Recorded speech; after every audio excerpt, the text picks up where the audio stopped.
High বন্ধুরা, সকলে কেমন আছো? সকলকে গুড মর্নিং। তো সকালবেলা দেখো ছোট্ট করে একটা ব্লগ বানালাম। কতদিন ভিডিও বানানো হয় না, তো একটু মনটা খারাপ। তো একটু আমার চ্যানেলটা একটু গন্ডগোল হয়েছে। তো কী হয়েছে বুঝতে পারছি না, কী হয়েছে না হয়েছে। দেখো বৃষ্টি হয়েই যাচ্ছে আমাদের এখানে। তোমাদের এখানে কি বৃষ্টি হচ্ছে? গাছপালাগুলো দেখো কত সুন্দর লাগছে। আর এই ফুল গাছটা দেখো, এই ফুল গাছটা কত সুন্দর। এটা মানে নার্সারি থেকে কিনে এনেছিলাম। এই ফুলগুলো এত সুন্দর, মানে আমরা যদি বেলাতে উঠি আর একটা ফুল থাকবে না। মানে চারিপাশে ফুল গাছ মানে ফুল গাছটা আমার খুবই ভালো লাগে। আর এই দেখো এইখানেও ফুল গাছ আছে।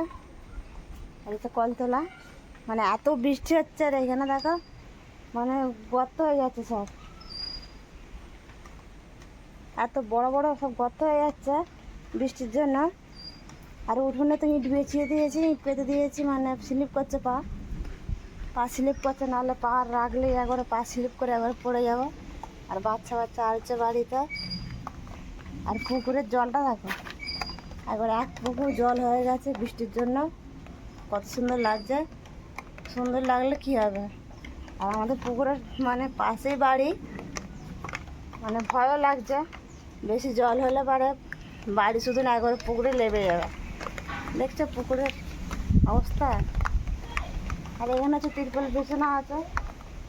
তিরপল না বেছানো থাকলে একদম জলে তো পুরো একবার সব ধসে চলে যাবে। মাটিটা কিনে লাগিয়েছিলাম আমরা। বাইরের ওয়েদার কত সুন্দর লাগছে। আর গাছে এখন একটা কাঁঠাল আছে,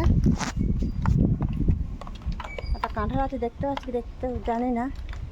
একটা পাড়া হয়েছিল বড়, একটা কাঁঠাল হচ্ছে 15, মনে হচ্ছে 15-16 কিলো হবে।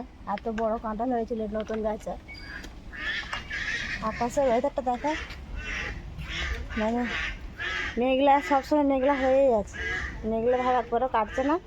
জামা কাপড় একবার মানে বাইরে মেলে দিয়েছিলাম, ফের এইসবে বৃষ্টি আসলো। ফের মানে ছুটে যাই জামা কাপড়গুলো তুলে নিয়ে আসলাম। জামা কাপড় এত ভিজে,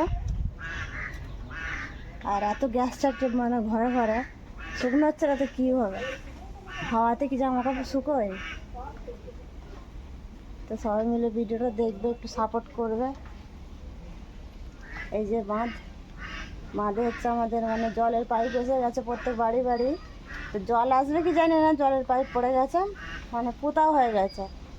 এই যে রোড ফোট ভাঙা পড়ে আছে দেখছো। এই যে ইট সব বেরিয়েছিল রাস্তা খুলতে, ইটগুলো আমরা এখানে বিছিয়ে দিয়েছি। জল কবে আসবে বলতে পারবো না, পাইপ পড়ে গেছে। আর রাস্তার অবস্থা এখন মানে খুবই খারাপ। জল না আসুক রাস্তাটা খুলেতে চলে গেছে,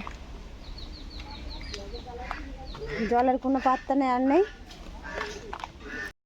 নাতা দিচ্ছি সকালের নাতা, আমাদের এখানে আমাদের প্রত্যেক বাড়ি বাড়ি নাতা দিতে হয়। বাড়ির মুখখানে ঠাকুরতলায় বাসিবার সারা একে বলে বাসিবার, নাতা দিচ্ছি। ওটা নাকি এরপরে নাতা দাও গোবর দিয়ে নাতা হচ্ছে গরুর পটি। এত মানে ঘেন্না লাগে, তবু মানে এই গোবরটা না দিলে সহ্য হয় না। এই গোবরটা দিয়ে নাতা দিতে হয় প্রত্যেক বাড়ি বাড়ি। নাতা দিয়ে হয়ে গেল আমার, বাসনটা আগে ধোয়া হয়ে গেছে, মাথা দিচ্ছি। তো চলো আজকের মতো ব্লগটা এখানে শেষ করলাম। সবাই আমার পাশে থাকবে এইভাবে, আর সাপোর্ট করতে থাকবে, ভিডিওগুলো বেশি বেশি করে দেখবে। আজকের মতো টাটা, বাই বাই, খুব পরে দেখা হচ্ছে।